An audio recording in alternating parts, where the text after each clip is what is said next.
자, 이스라엘에는 다른 나라들과는 다른 독특한 점이 하나 있죠. 하나님께서 직접 다스려 주셨다는 사실입니다. 자, 그래서 바울은 로마서 3장 1절과 2절에서 유대인들이 이방인들보다 나은 것이 있다라고 전해요. 유대인들이 이방인들보다 나은 점이 범사에 많다 이렇게 말하거든요. 자, 가장 큰 것은 뭘까요? 유대인들이 하나님의 말씀을 맡았다는 사실이죠. 자, 하나님께서는 특별히 유대 민족만을 선택하셨습니다. 세상에 많은 민족이 있지만 유대 민족을 선택하시고는 그들에게만 말씀을 주셨어요. 그리고 그들을 직접 다스렸습니다. 그것이 이스라엘의 역사이죠. 하나님께서는 그들을 선택하시고 그들에게 말씀을 주시고 그들을 직접 다스리시면서 이스라엘의 역사를 만들어 가셨습니다. 그런 일은 세상 어떤 민족도 경험하지 못한 일이죠. 자, 그렇게 독특하고 유일한 특혜를 이스라엘이 받았습니다. 자, 그런 특혜를 받았는데 이스라엘은 어떻게 받아들였을까요? 그 사실을. 그 점을 자랑스러워하고 또 대를 이어서 그 점을 지키도록 했을까요? 자, 우리는 하나님께서 직접 다스리는 세상에 둘도 없는 민족이다. 그러니까 그 사실을 우리가 자랑스럽게 여기고 우리의 자녀들에게 그렇게 가르치자. 우리의 자녀들에게 위대한 유산으로 물려줘야 한다. 이런 마음이 있었겠죠, 유대인들에게. 그런 자부심이 있었을 겁니다. 처음에는 그랬을 거예요. 아담의 아들 아벨이 죽은 다음에 대신해서 주신 셋을 기억하십니까? 셋. 다른 자녀들은 그렇지 않았는데 셋의 자손들은 여호와의 이름을 불렀다고 기록되어 있습니다. 성경에. 여호와의 이름을 불렀다는 건 뭡니까? 창조주 하나님을 기억하고 하나님께 예배를 올렸다는 거죠. 시작은 그렇게 좋았어요. 이스라엘의 시작은. 자, 그러나 아브라함 시대를 지나고 모세 시대를 거치면서 이스라엘은 변했습니다. 자, 어떻게 변했는지 확인을 해보겠습니다. 우리 사무엘상 8장 5절입니다. 사무엘상 8장 5절 함께 읽겠습니다. 시작. 그에게 이르되 보소서 당신은 늙고 당신의 아들들은 당신의 행위를 따르지 아니하니 모든 나라와 같이 우리에게 왕을 세워 우리를 다스리게 하소서 한지라. 이스라엘은 자기들에게도 왕을 세워달라고 선지자 사무엘에게 요청을 했습니다. 지금까지는 하나님께서 직접 다스려 주셨으니까 왕이 필요 없었어요. 그러나 이제는 왕을 세워달라는 거예요. 모든 나라와 같이 우리에게도 왕을 세워달라. 자, 어렵게 출애굽을 해서 광야 생활을 버텼습니다. 그리고 드디어 약속의 땅인 가나안 땅에 왔어요. 자, 이 가나안 땅에서 정착해서 살지 않습니까? 농사도 짓고 하면서. 그러다 보니까 광야에서 하나님만 보고 하나님만 의지하던 그들의 눈에 뭐가 들어오기 시작하는 거예요? 다른 나라들이 들어오기 시작한 겁니다. 가나안 땅에 정착해서 살만하니까 이제 다른 나라들이 어떻게 사는지가 이제 보이기 시작한 거예요. 다른 나라들을 보니까 어떻습니까? 인간 왕이 다스리잖아요. 자, 인간 왕이 다스리는데 자기들보다 더 잘 살고 있어요. 어떻겠습니까? 속이 뒤집어지지 않겠어요? 자기들은 하나님께서 직접 다스려 주시는데 겨우 먹고 살고 있는데 다른 이웃 나라를 보니까 엄청난 재산을 부를 쌓고 있고 그것으로 떵떵거리면서 살고 있는 거예요. 그러니까 이제는 자기들에게도 인간 왕을 세워달라고 요구를 하는 겁니다. 선지자 사무엘은 그것을 내켜하지 않았죠. 하나님께서 다스리시는 이스라엘의 인간 왕을 세운다. 이것은 있을 수 없는 일이라고 선지자인 사무엘은 그렇게 받아들인 겁니다. 그러나 하나님께서는 이스라엘의 요구를 받아들여 주시죠. 그래서 세운 것이 초대왕 사울 왕입니다.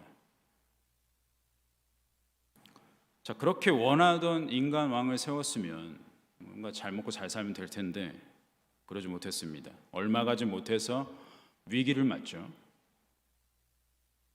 솔로몬 이후로 나라가 나뉘게 되고 또 나라가 나뉘면서 약해진 그 국력에 의해서 이방 나라들의 위협에 놓이게 된 거죠. 당장 그들의 눈앞에 놓인 미래는 밝지가 않습니다. 자, 그런 와중에 하나님께서는 염장을 지른다고 하나요? 선지자를 세워서 뭐라고 말씀하십니까? 너희들은 이제 망할 거야. 선지자를 세워서 이스라엘의 미래가 어떻게 될 건지 말씀해 주시는 거예요. 그게 선지서입니다. 북이스라엘과 남유다로 나눴어요. 그리고 결국에는 북이스라엘도 멸망하고 남유다도 멸망할 거다. 이걸 선지자를 통해서 말씀을 해주시지 않습니까? 그것이 이스라엘 앞에 놓인 현실이에요. 특별히 먼저는 아수르를 통해서 이스라엘을 심판하시는 것이 하나님의 계획이셨습니다. 자, 상황이 이렇게 되니까 이스라엘이 선택한 것은 뭘까요? 북쪽에서 아수르가 강대국이 됐어요. 그래서 이스라엘을 위협했습니다. 북쪽에서 아수르가 위협하니까 어떤 선택을 했을까요? 남쪽에 강대국이 있죠. 애굽을 찾아가려고 하는 겁니다. 애굽을 의지하게 되는 거죠. 눈앞에 강력한 아수르가 위협해 오니까 또 다른 강대국을 향해서 눈을 돌리는 거예요, 이스라엘이. 그럼 애굽을 의지한 것은 좋은 선택이었을까요? 그렇지 않습니다. 하나님께서는 애굽을 의지하는 이스라엘에게 화를 선포하셨어요. 이사야 31장 1절입니다. 이사야 31장 1절 함께 읽겠습니다. 시작.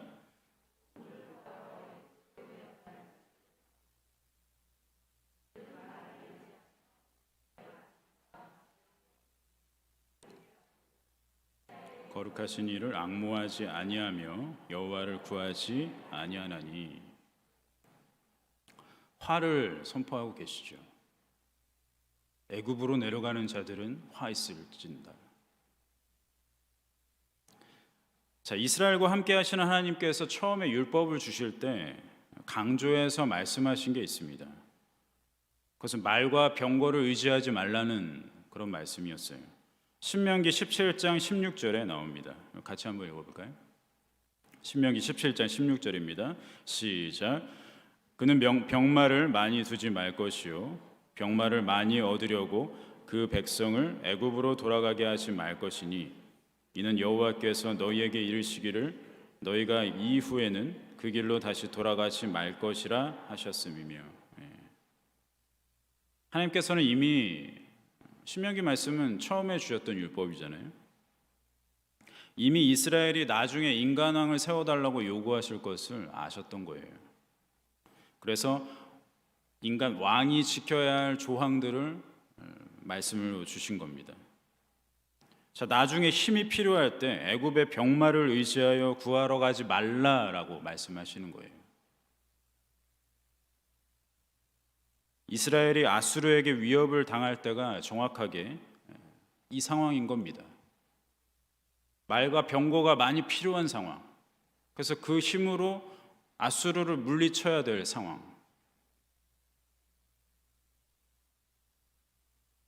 이스라엘은 강대국에게 위협을 당해서 나라가 망하게 생겼으니까 다른 강대국, 이 애굽이 가진 군사력을 통해서 위기를 벗어나려고 했던 겁니다. 자, 이런 인간적인 계산을 하는 이스라엘을 향해서 하나님께서는 이사야를 통해서 경고해 주시고 계신 거예요. 이사야 말씀을 보면 전반부, 이 40장 전반부까지 39장까지가 그런 말씀들입니다. 너희가 부러워하고 의지하는 그 강대국이라고 생각하는 나라들도 실상은 다 하나님의 통치 아래에 있다라고 말씀해 주시는 거예요. 10장에서는 뭐라고 말씀하십니까? 아수르를 멸할 것이다. 그 강력한 지금 신흥 강대국인 아수르를 멸망할 거다라고 말씀해 주셔요. 13장에서는 바벨론에게 경고하십니다. 아수르 다음에 강대국이 바벨론이잖아요. 14장에서는 블레셋을 소멸하겠다고 말씀하십니다.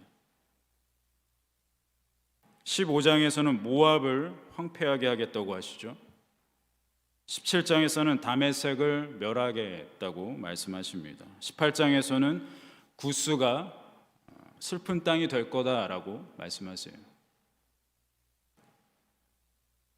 예전에 신학교 준비할 때 구슬프게 우는 땅 이렇게 외웠었는데 구스는 슬픈 땅이 될 거다. 19장에서는 어떤 말씀하십니까? 애굽을 멸하실 거다라고 말씀하세요. 21장에서는 에돔을 향해서 경고하십니다.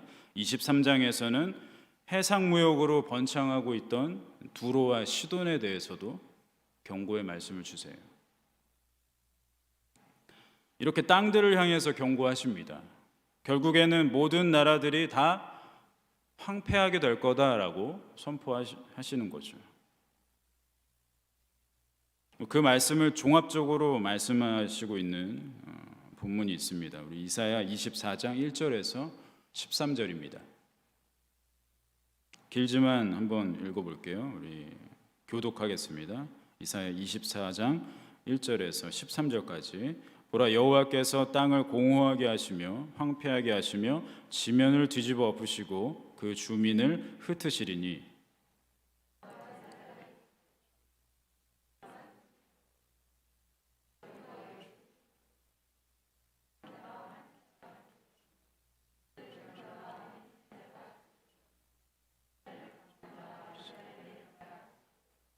땅이 온전히 공허하게 되고 온전히 황무하게 되리라. 여호와께서 이 말씀을 하셨느니라.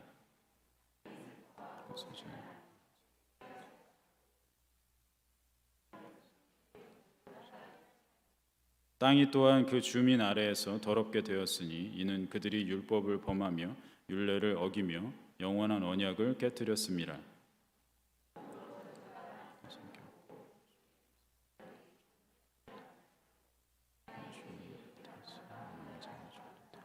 새 포도즙이 슬퍼하고 포도나무가 쇠잔하며 마음이 즐겁던 자가 다 단식하며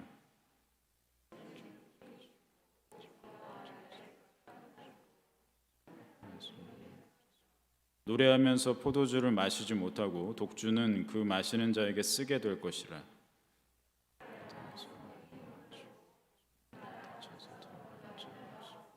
포도주가 없으므로 거리에서 부르짖으며 모든 즐거움이 사라졌으며 땅의 기쁨이 소멸되었도다. 세계 민족 중에 이러한 일이 있으리니 곧 감람나무를 흔듦 같고 포도를 거둔 후에 그 남은 것을 주움 같을 것이니라. 아멘. 세상이 이렇게 된다는 겁니다. 이 말씀은 뭡니까? 결국에 땅을 의지하는 그 힘을 의지하는 이스라엘을 향해서 말씀하시는 거죠. 자기들 눈에 좋아서 좋아 보이는 그런 주변 나라들을 자꾸만 의지하는 이스라엘을 향해서 하는 경고의 말씀입니다. 너네가 자꾸만 땅의 강함을 의지하는데 그 땅 내가 황폐하게 만들 거다. 그렇게 경고하시는 거죠. 그래서 이스라엘은 깨달았었어야 돼요. 강대국들의 힘조차도 그 강대국들의 것이 아니라는 것을 알았어야 됐습니다. 아까 말씀드렸죠. 하나님께서는 모든 나라를 다 다스리신다고 말씀드렸잖아요. 하나님께서는 강대국들도 다스리시는 거예요. 그들이 이방 나라이고 불신자들의 나라라고 해서 하나님의 통치 밖에 있다? 하나님의 통치와는 상관없이 사는 사람들이다? 이렇게 생각하면 그건 오산입니다. 불신자들의 인생도 하나님의 통치 안에 있는 거예요. 하나님의 손이 미치지 않는 것은 이 땅 어디에도 없습니다. 우리는 그렇게 고백하잖아요. 하나님이 안 계신 곳이 있습니까? 하나님의 손이 미치지 않는 곳이 있습니까? 그렇지 않죠. 하나님의 통치는 심지어 음부의 권세까지도 미칩니다. 만약에 하나님의 통치가 닿지 않는 곳이 있다면 그분은 하나님이 아니죠.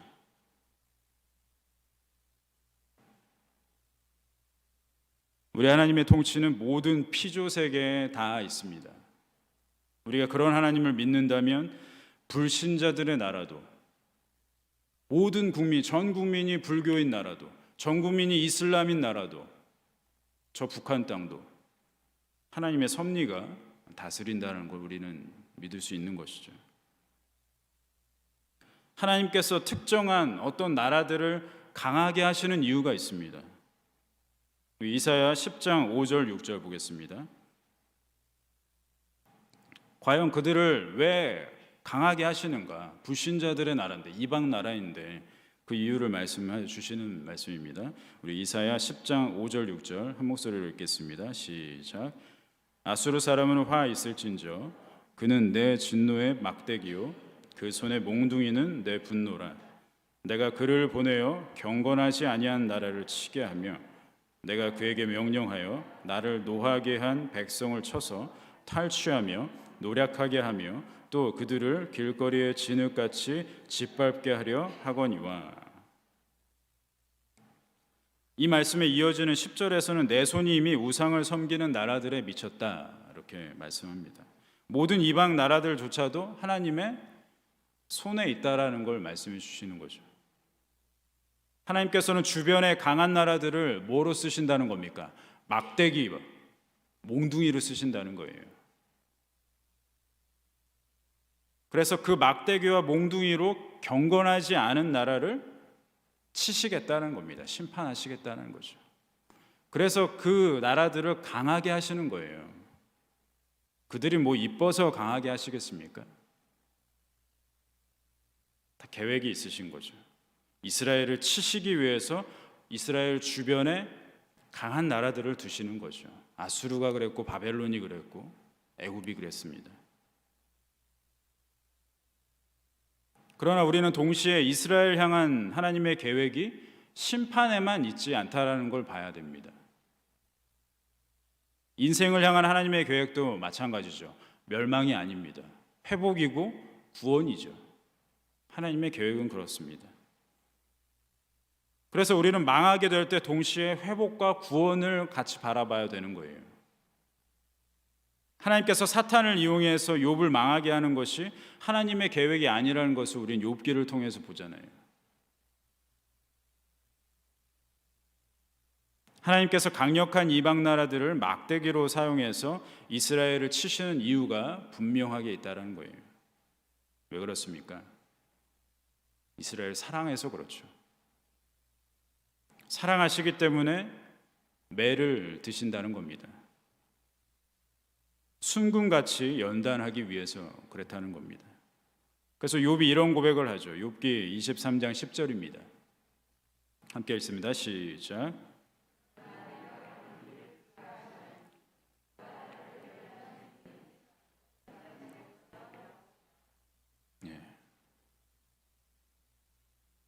이 욥의 상황과 강대국들에 둘러싸인 이스라엘의 상황은 닮아 있습니다.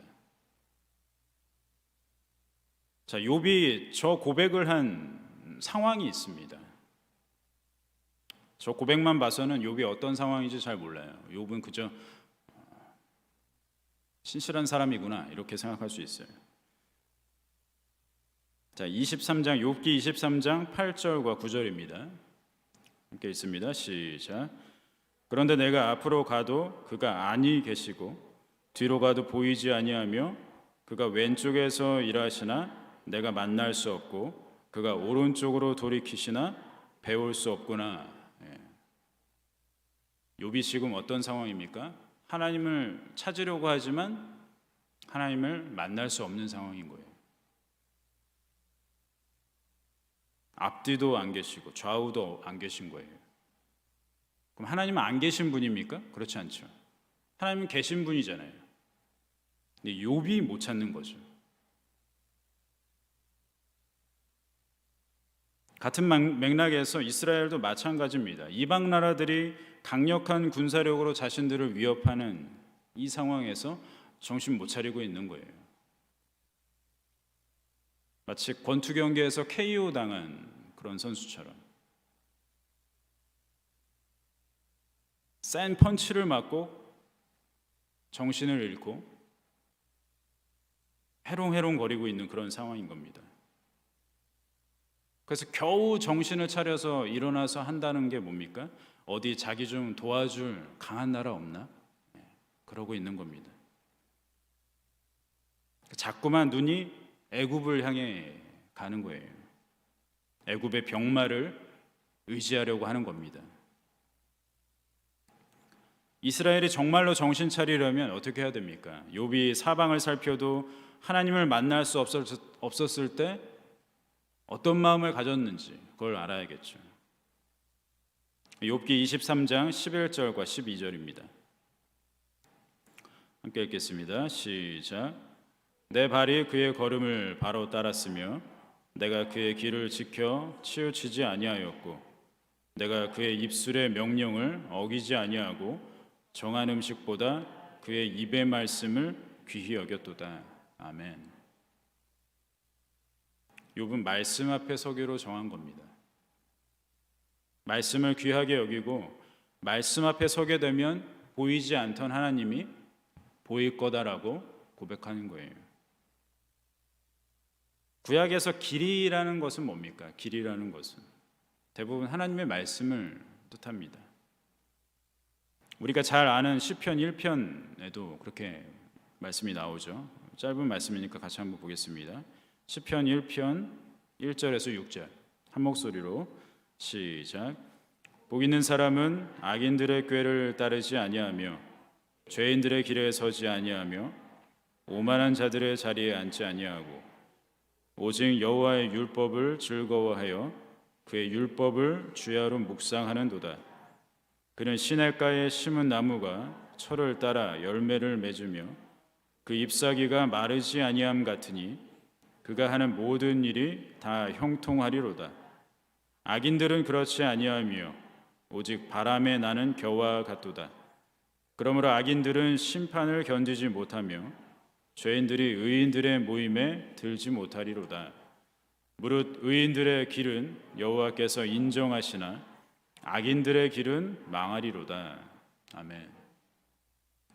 죄인들의 길은 하나님의 말씀의 길과는 반대의 길이죠.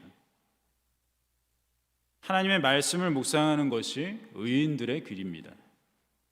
욥의 고백도 마찬가지였어요. 욥도 하나님의 입에서 나오는 말씀을 귀하게 여기겠다고 고백합니다. 욥이 사방을 둘러봐도 하나님이 보이지 않을 때 다시 제자리로 돌아가서 살핀 게 바로 하나님의 말씀이에요. 거기서 시작하는 겁니다. 그 길을 따르고 그 길 위에 서면 나중에는 자신이 순금같이 연단되어서 나올 것이다 라고 고백하는 거죠. 길을 잃어버린 이스라엘을 단련시키기 위해서 강력한 몽둥이를 쓰셨어요, 하나님께서. 그래서 자신의 백성을 향한 분명한 계획을 이스라엘에게 보이시려고 하신 겁니다. 나라가 망하고 포로로 잡혀가는 것이 이스라엘의 끝이 아니라는 겁니다. 분명히 이스라엘이 하나님의 백성임에도 불구하고 이방 나라에 망하고 이방 나라의 포로로 잡혀가는 것은 하나님의 계획이 맞아요. 그러나 그 계획의 끝이 아니라는 거예요, 그게. 그래서 오늘 본문 1절에서 이렇게 말씀하시는 겁니다. 이사야 40장 1절입니다. 함께 시작. 너희의 하나님이 이르시되 너희는 위로하라. 내 백성을 위로하라. 아멘. 하나님의 계획이죠. 이스라엘이 하나님께 다시 돌아오는 것이 하나님의 계획입니다. 그것이 회복입니다. 바벨론의 포로에서 돌아오는 것이고 하나님을 떠나서 불순종했던 이스라엘이 다시 하나님 품에 돌아오는 것이 하나님의 계획이에요. 나라가 멸망하고 이방 나라의 포로가 된 이스라엘을 위로할 수 있는 분은 오직 누구십니까? 하나님뿐이죠. 그래서 1절에서 그걸 선포하시는 겁니다. 우리 인생도 마찬가지죠.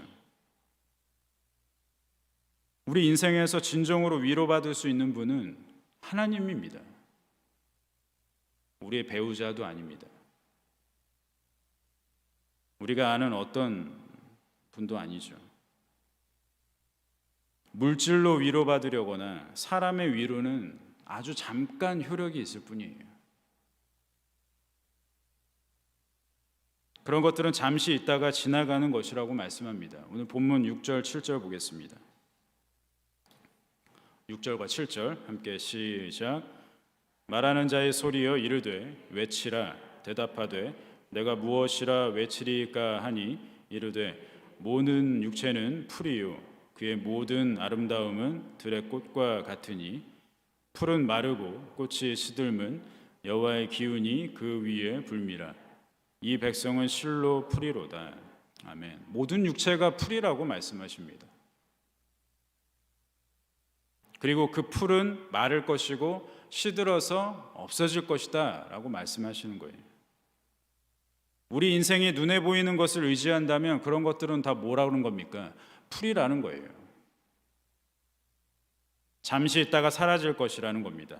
이스라엘이 강력한 나라의 병마를 의지한다면 잠시는 힘을 얻을 수 있겠죠. 그렇지만 그것들은 풀처럼 사라진다는 겁니다. 우리 인생에 사람의 위로에 눈을 둔다거나 어떤 물질로서 공허한 것을 채우려 한다면 잠시는 위로를 얻을 수 있을지 몰라요. 그러나 그것들은 모두 풀처럼 시들어 버린다는 겁니다.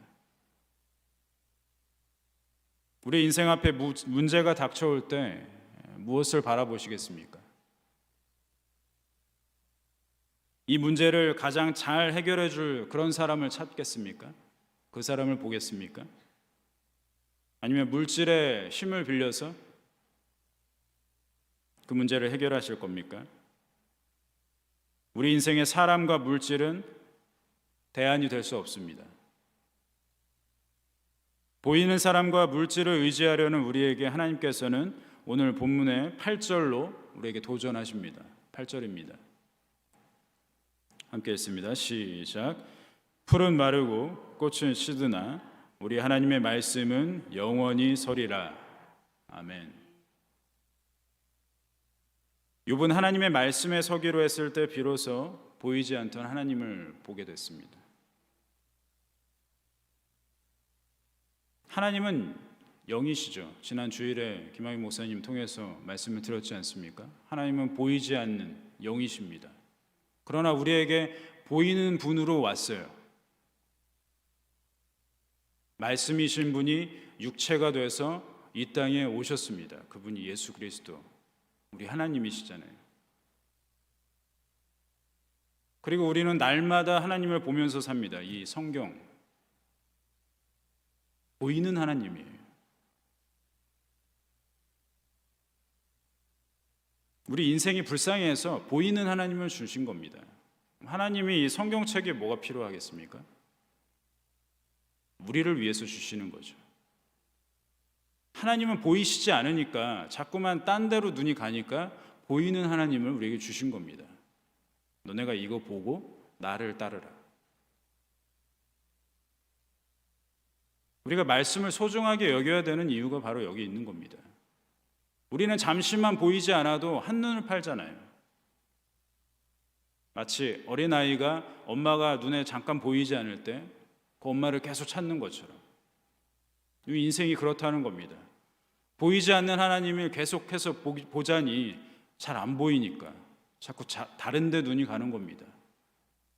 물질에 눈이 가고 사람에게 눈이 가고 그게 우리 인생이거든요. 그러나 이 말씀을 우리에게 주셨다는 사실을 우리가 늘 새롭게 여겨야 되는 거죠. 문제가 닥쳐왔을 때 말씀을 봐야지. 하나님께서 어떤 말씀으로 내 문제를 해결해 가실지 말씀을 들여다봐야죠. 문제를 해결하기 위해서 그냥 보이는 것에 급급해서 사람을 찾아다니고 물질을 얻으려고 하고 도움을 바라려고 하고 보이는 것에서, 그게 우리 인생이라는 겁니다. 시편 기자는 말씀이 내 발의 등불이라고 고백합니다. 그 문제 앞에 깜깜해진 우리 눈을 밝힐 수 있는 것 유일하게 하나님의 말씀이에요. 중세 시대는 암흑 시대라고 불렸습니다. 천년의 시간 동안. 왜 암흑의 시대였을까요? 말씀을 가둬뒀습니다.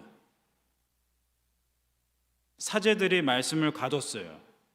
오직 자기들만 독점했습니다. 말씀을. 자기들만 보고 자기들만 이해하고. 백성들은 까막눈이 된 거예요. 왜요? 말씀을 라틴어로만 읽게 했고 라틴어로만 듣게 했거든요. 다른 백성들은 라틴어를 모릅니다. 그러니까 들어도 무슨 말인지 모르고 봐도 무슨 뜻인지 모르는 거예요. 말씀이 없었습니다. 천년의 시간 동안. 그래서 암흑의 시대라고 부르는 거예요. 우리는 말씀을 가둬두면 안 됩니다. 말씀을 나만 갖고 있으면 안 되는 거예요. 그래서 오늘 9절에서 말씀하시는 겁니다. 9절 성경책으로 보겠습니다. 함께 읽을까요? 시작. 아름다운 소식을 시온에 전하는 자여, 너는 높은 산에 오르라. 아름다운 소식을 예루살렘에 전하는 자여, 너는 힘써 소리를 높이라. 두려워하지 말고 소리를 높여 유다의 성읍들에게 이르기를 너희의 하나님을 보라 하라. 아멘. 말씀은요, 전해져야 되는 겁니다. 내 안에 가둬두면 안 되는 거예요. 그 중세 시대와 똑같아지는 겁니다. 말씀은 나눠야 되는 것이고요. 우리의 소그룹에서, 우리의 구역 식구들과 함께, 우리의 가정 안에서, 우리의 배우자와 함께, 우리의 자녀들과 함께 말씀은 나눠줘야 되는 거예요. 그때 하나님께서 역사하시는 겁니다. 말씀이 내 안에만 꽁꽁 감춰져 있으면 아무 소용이 없는 겁니다. 그건 하나님의 목적이 아니에요. 말씀을 주신. 말씀은 전파되어야 되는 것이고 전해져야 되는 겁니다. 선포되어야 되는 겁니다. 늘 말씀을 소중히 여기고 따라가려고 애쓰고 그것을 전하는 봉신교회가 되기를 바랍니다. 아멘.